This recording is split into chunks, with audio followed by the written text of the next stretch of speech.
going to stand on both feet and you're going to roll your ankle to the outside, and you try to roll that outside part of that ankle all the way to the ground if you can, and then you just repeat on the other side, but you're going to roll your ankle in. You want to be able to control that motion. So as you progress, you will then move into a single leg eversion and inversion of that ankle, where you will be positioned on your knees and on your tippy toes. So what you'll do is you'll drop your glutes towards your heels while you're on your knees, and you'll reach with your right hand behind you to try to touch your right arch. And from here, you will then alternate to the left side, is where you will be leaning with your back against the wall. You're going to place your feet about 6 to 7 inches away from the wall, and your back will be up against the wall. Your arms are going to be extended in front of you at chest level. You'll go into that deep squat, and what you'll do is you'll try to raise yourself out of that deep squat by using only your shins and your ankles. So then you're going to move to a position where your feet are now shoulder width apart and at 30 degrees. The next component of the ankle motor control is where you're going to stand on a stool. And what you'll do is you're going to raise both your toes and your calf off the step as you elevate and depress that calf.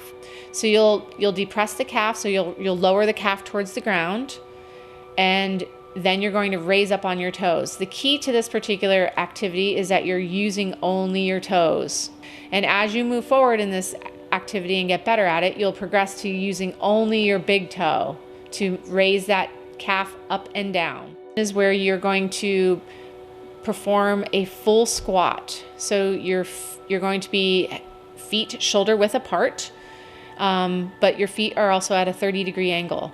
Then you're going to move forward, and then to the side, to the right, and then to the back, and then to the front. And you're performing circles in this squat position. You will then increase the size of the circle using only your foot muscles and shins.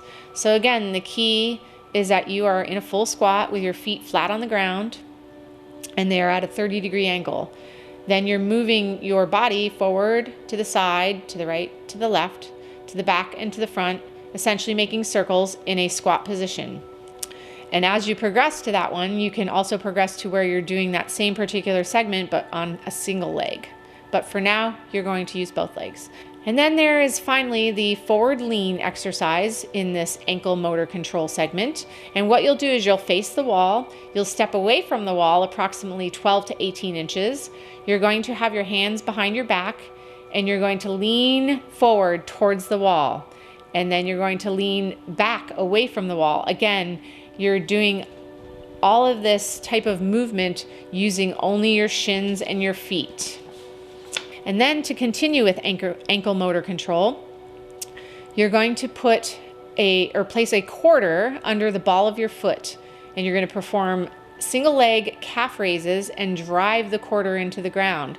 So the purpose of this is to, again, engage every muscle in your calf as well as your foot and ankle. And you're really trying to drive that quarter under the ball of your foot right into the ground. Then you're going to increase the intensity of this by adding a TheraBand to the inside of the ankle, and you'll pull the TheraBand out laterally while performing single leg calf raises with the quarter under the ball of the foot. Finally, you're going to go into an inversion position and stabilize that quarter under the ball of your foot. So inversion is where you're going to turn your ankle to the inside, facing your other ankle.